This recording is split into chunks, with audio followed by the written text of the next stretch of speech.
You're lying awake at 3 a.m., thoughts racing, that familiar knot of anxiety in your chest. Another sleepless night wrestling with the same questions, the same sense that something's missing. I'm not talking about occasional discomfort or manageable stress. This is about the fundamental human condition of feeling separate, incomplete, somehow missing something essential. Every human being carries this wound of apparent separation, though we each experience it in our own exquisitely personal way. In these dark hours when the world is quiet but your mind won't rest, you feel it most acutely. The bone-deep exhaustion of pretending you've got it all together while falling apart inside. The endless loop of self-improvement projects, each promising freedom, each hinting at peace. The smile through spiritual gatherings while secretly wondering why everyone else seems to get it while you're still struggling. That gap between who you are and who you think you should be remains stubbornly present. I know this territory because I've bled here. Every defense mechanism I point to in you, I've first had to see in myself. Every invitation I extend comes from having walked through that fire. This video doesn't narrate my theoretical understanding. It's hard-won recognition bought with the currency of total vulnerability. What I'm pointing to here isn't another path of gradual improvement or gentle awakening. It's a warrior's journey into the heart of what you've been avoiding, where every reactive pattern becomes your training ground, every emotional trigger an opportunity to die to who you think you are. So please look directly at your suffering right now, that anxiety gripping your body, those thoughts tormenting your mind, that deep sense that something is fundamentally wrong. These seemingly impossible obstacles to overcome are actually portals to a profound recognition, if you dare to look. Pause here for a moment. Take a breath. Feel what's here. Your body carries an intelligence more ancient than words. Each tension pattern, each chronic pain, each inexplicable sensation speaks a language of truth if you learn to listen with your whole being. Think about your relationships, those mirrors that reflect back your unconscious patterns with devastating precision. A simple comment from someone you love triggers an entire cascade of reactive patterns within seconds. Your body tenses, emotions surge, and you're caught in that familiar dance of defense or withdrawal. The mind generates its well-worn stories about betrayal, unworthiness, or abandonment. That person who triggers you most intensely, they're showing you exactly where you're still caught in the illusion of separation. These psychological habits weren't born by accident. They emerged as sophisticated maps drawn to navigate a world that once felt overwhelming. That critical inner voice that endlessly judges was once a guardian, trying to keep you safe through constant vigilance. The anxiety coursing through your nervous system is an ancient survival mechanism, scanning for threats to ward off pain. Each defense mechanism, each protective strategy, carries within it an intelligence born of necessity. But now, these strategies have outlived their usefulness. What once protected you now imprisons you. Just look at them closely, not with the intention to destroy, but to understand. Imagine meeting an old friend who once saved your life, but whose advice now limits you. Could you listen to them with gratitude, even as you let them go? This isn't about fixing or eradicating anything. It's about meeting every aspect of yourself with uncompromising honesty and tender curiosity. Let's pause again, feel the rawness of this invitation. It's not easy, but it's real. Now let's address something that feels undeniably personal. Physical pain.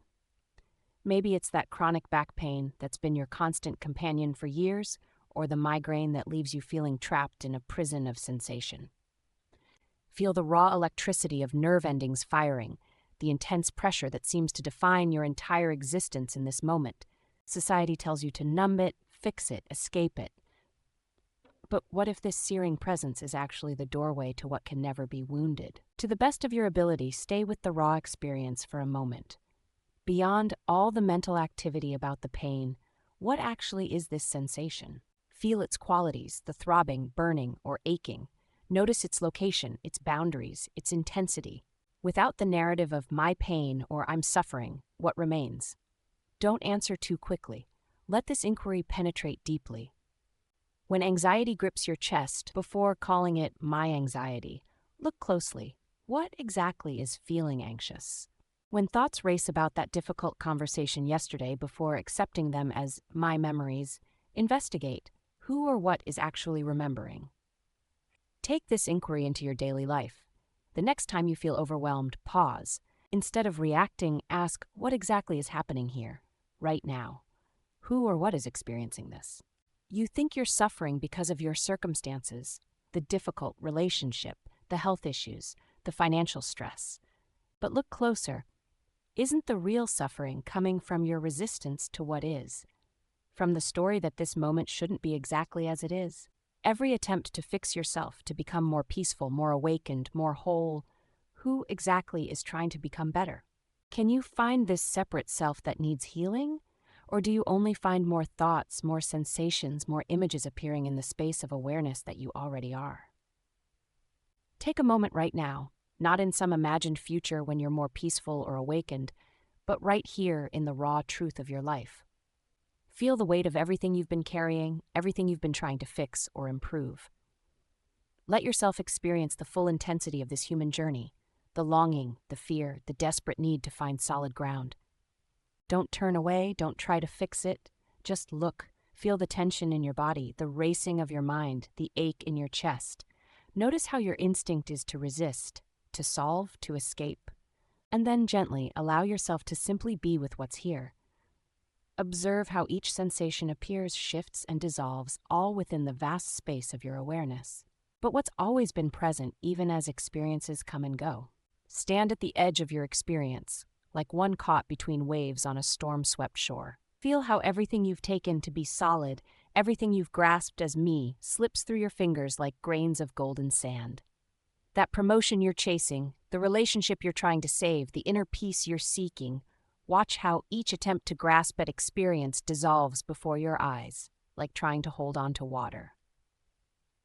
What is it that remains absolutely unchanged and untouched while every sensation, every emotion, every thought appears and disappears?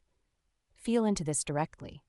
Right now, as thoughts and sensations move through you, as emotions rise and fall, what remains constant? What is it that's aware of all of this? Notice how this presence isn't confined to any location, isn't limited by any experience arising within it. This presence that knows your experience, can it itself be wounded? Can awareness itself be broken, incomplete, or in need of healing? Think of the sky, untouched by the storms passing through it. You are that sky. This recognition, even if seemingly surprising, isn't new. It's timeless. Look back to your earliest memory. Wasn't there awareness? Look at this moment. Isn't there awareness? Has it ever not been here? The cosmic joke is that what you're seeking is what is seeking. The awareness you're trying to become more conscious of is already the consciousness in which all trying appears. The peace you're chasing is what you are, but it cannot be caught because it was never lost. Watch how cleverly the mind tries to turn even this pointing into another self-improvement project. Notice the subtle way it creates a new identity as the aware one, the conscious one, still seeking, still becoming. The recognition I'm pointing to here cuts through all of that. Just as a mirror isn't burned by reflecting fire or wetted by reflecting water, the knowing presence you truly are isn't damaged by any experience appearing within it. When doubt arises, and it will, look at who's doubting. When the mind says, this is too simple or I'm not getting it, notice who's aware of these thoughts. The very resistance becomes another portal to recognition. What you'll notice is that this seeing may seem to come and go at first. You might glimpse it in meditation, then lose it in traffic. But as the recognition deepens, you realize that what you're looking for, the awareness, the space, the knowing, isn't coming and going at all. It's the constant reality within which all coming and going appears. Every thought, every emotion, every sensation arises and dissolves in this vast field of consciousness that you already are. Imagine standing in line at the grocery store, feeling irritation arise. Instead of being swept into the story of my impatience, you recognize the space in which both the sensation and the me claiming it appear. This isn't abstract philosophy. It's immediate practical freedom. When work pressure mounts and deadline anxiety grips you, when your shoulders tense and your breathing becomes shallow, something remains aware of the entire experience. Every ordinary moment becomes an opportunity for recognition. The sound of traffic, the sensation of your feet touching the ground, the feeling of your breath moving. These aren't separate from the awareness you are.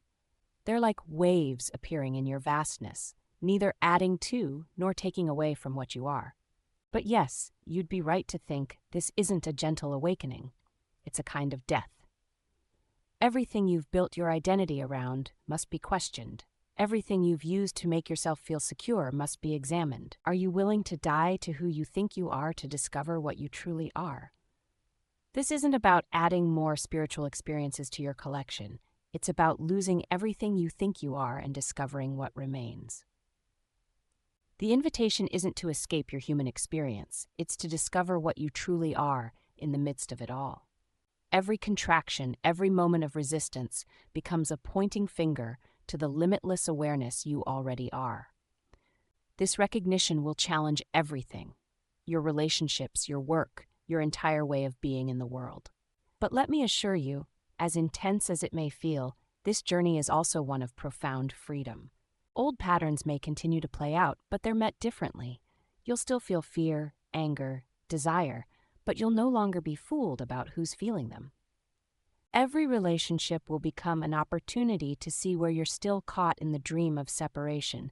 Every trigger a chance to wake up from the trance of being a limited self.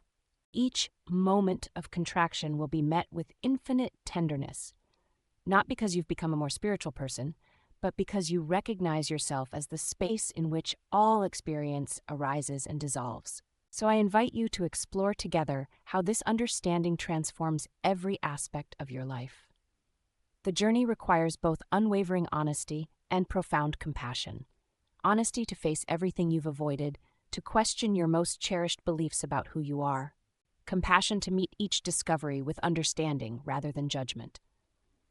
Without both, either spiritual bypassing or endless processing becomes a real risk. This is why genuine guidance can be invaluable, not to give you more knowledge or techniques, but to point you back to what you already are when the mind tries to make progress. If this resonates with you, I invite you to take the next step. Subscribe for more insights like these and connect with me for a deeper exploration of this transformative journey. Together, let's uncover the timeless truth of what you are. Thank you for watching. This is Ayla, signing off.